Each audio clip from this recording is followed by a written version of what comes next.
Bonjour à toutes et à tous et bienvenue pour encore une vidéo de Alain.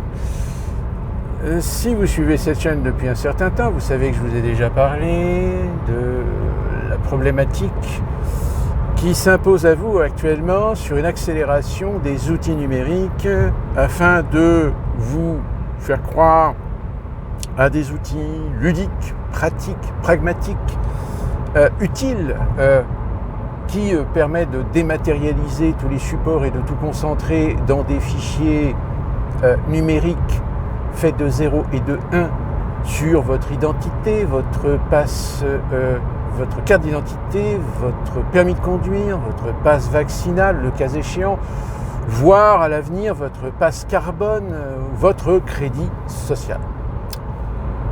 Alors évidemment, pour l'instant, on n'y est pas encore, quoique certains outils à l'échelle européenne, dans certains pays, commencent à se mettre doucettement en place.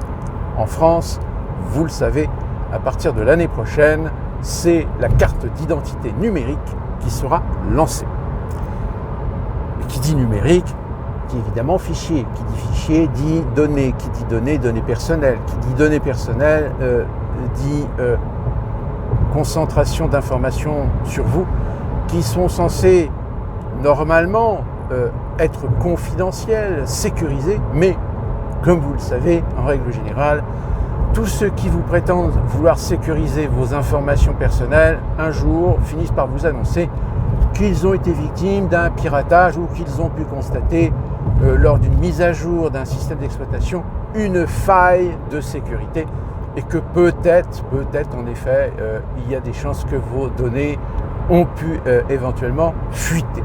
Mais de toute façon, le problème, ne vous inquiétez pas, toutes ces sociétés qui s'occupent et qui gèrent les données numériques se protègent en règle générale le cul en vous faisant signer des accords et dans des petits alinéas qui disent que nous efforçons d'assurer la sécurité de vos données, enfin sécurité et protection de vos données, mais nous ne pouvons pas être tenus responsables du fait qu'il puisse y avoir un jour ou l'autre des fuites ou des piratages parce que malheureusement la technologie numérique est ce qu'elle est et que rien n'est totalement sécurisé. Alors pourquoi je vous rappelle tout ça ? Tout simplement parce que vous savez, je vous ai dit que pour les Jeux Olympiques de 2024, Paris et certaines villes qui vont accueillir des compétitions vont installer, mettre en place des systèmes de caméra-surveillance, mais assistés par des systèmes d'intelligence artificielle pour de la reconnaissance faciale. Et on a entendu, alors je crois que c'est la ministre des Sports, récemment, vous le savez, encore une fois, si vous me suivez, je vous l'avais dit, ces systèmes qui vont être installés pour essayer d'assurer la sécurité pendant les Jeux Olympiques sont soi-disant temporaires uniquement pendant les Jeux et d'une certaine manière mettront aussi en évidence en temps réel la capacité et la qualité fonctionnelle de ces outils. Mais voilà, moi j'ai fait partie de ces gens qui vous ont dit, vous verrez de toute façon, ces outils-là ne sont pas temporaires, ils vont être transformés comme permanents. C'est-à-dire qu'à la fin des Jeux Olympiques, on va faire un petit bilan et puis on va vous dire « Ah bah finalement, tout compte fait, ces outils-là, c'est super bien, c'est efficace, etc. » Donc finalement, pourquoi les retirer ? On va les laisser et on va continuer l'expérience.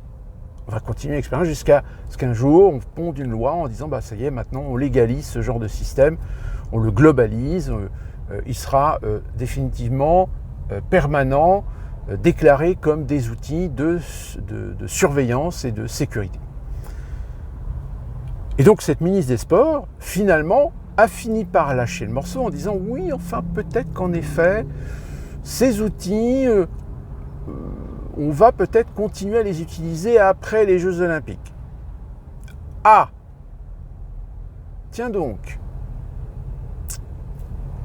Donc je rappelle, si à partir de l'année prochaine, à partir des Jeux Olympiques, vous baladez dans Paris, dans certains secteurs, attendez-vous à ce que vous soyez fiché parce qu'on va utiliser ces outils-là en réalité pour identifier les individus et construire des fichiers. Alors, évidemment, on est d'accord que les informations qui seront collectées pour identifier des personnes par de la reconnaissance faciale vont être soumises à la loi, que de la conservation du stockage des données. Alors je ne sais plus c'est quoi, ça varie, ça dépend des accords. Je crois que la loi, c'est maximum c'est 6 mois, je crois. 6 mois ou 3 mois, je ne sais plus. Mais bon, ne soyons pas dupes, ne soyons pas naïfs. Une telle mine d'informations sur les individus, est-ce que vous croyez sincèrement que l'autorité, que les institutions vont s'asseoir dessus et effacer en effet les informations au bout de 3 ou 6 mois? Bien sûr que non, même déjà aujourd'hui. Il y a fort à parier que quelque part, dans quelques big data, soient planqués des fichiers, des dossiers sur des personnes qui ne sont pas censées exister, qui ne devraient pas exister parce que c'est interdit, mais qui existent quand même. Tout comme d'ailleurs, je pense qu'il y a des statistiques ethniques qui ont été effectuées alors que c'est totalement illégal et qui sont stockées bien gentiment et bien tranquillement quelque part, là où même je dirais peut-être que certains pirates ont réussi à les trouver, à les identifier, mais savent que si jamais ils ont le malheur de révéler l'existence de ces fichiers, leur vie risque d'en dépendre. Donc voilà, la société orwellienne, telle que j'aime aussi l'utiliser, cette expression, est en train de s'installer tranquillement.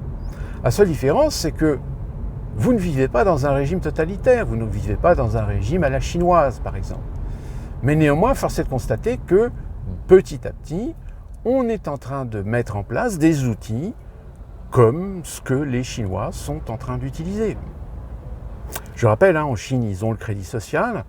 En Chine, ils ont même, en ce moment, des process qui amènent et poussent les individus aujourd'hui à utiliser des portefeuilles numériques, c'est-à-dire des porte-monnaies numériques. C'est-à-dire qu'il y a de moins en moins d'endroits où on accepte l'argent liquide, où on paye avec des applications.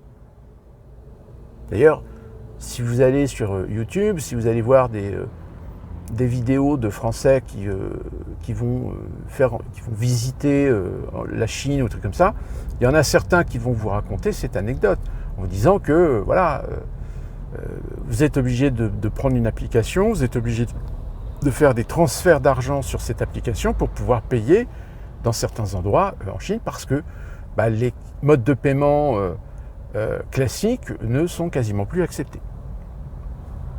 Comme quoi, alors vous allez me dire oui, mais enfin bon, le milieu touristique, on ne peut pas obliger les touristes.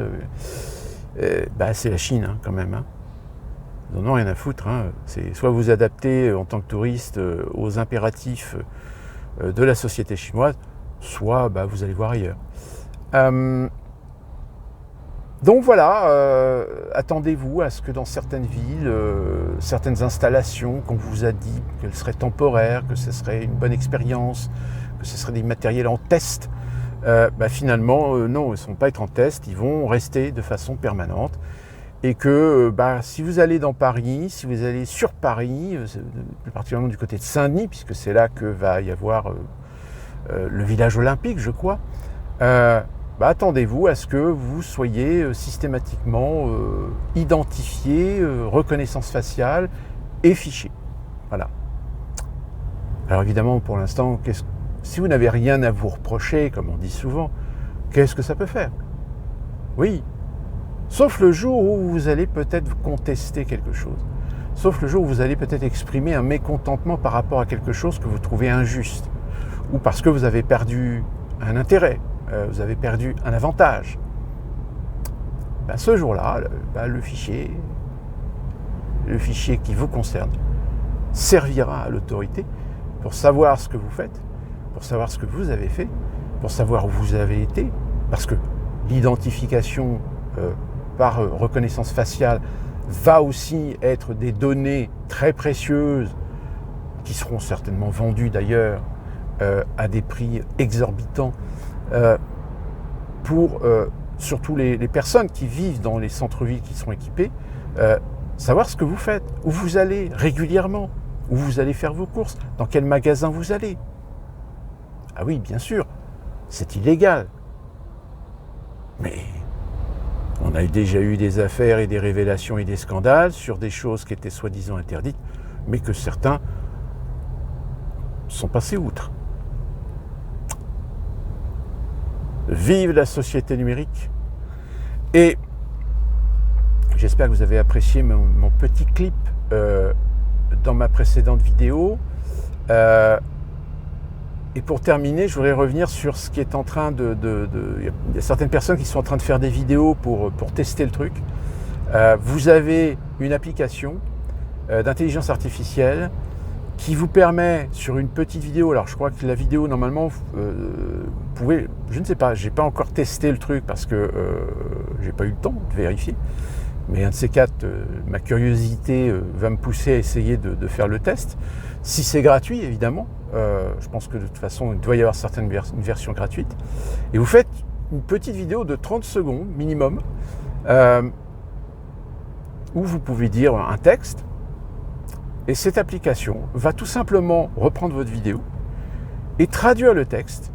Et vous allez avoir une vidéo de vous en train de dire un texte en anglais, en espagnol, en italien, en portugais, en chinois, en hindi, dans une multitude de langues. Mais alors attention, non seulement il va repomper, il va réutiliser en fait les tonalités de votre voix pour utiliser en fait votre voix, c'est-à-dire que vous allez parler en anglais, en portugais, en espagnol,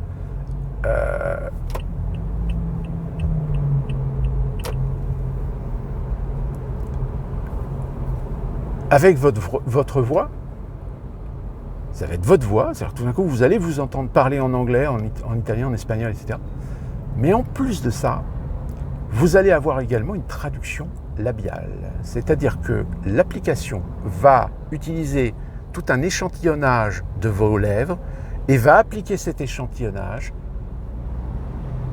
et vous n'allez pas seulement parler l'anglais, mais on va bien voir que vos lèvres utilisent bien le langage labial de la langue que vous allez utiliser. Je vous jure, c'est impressionnant.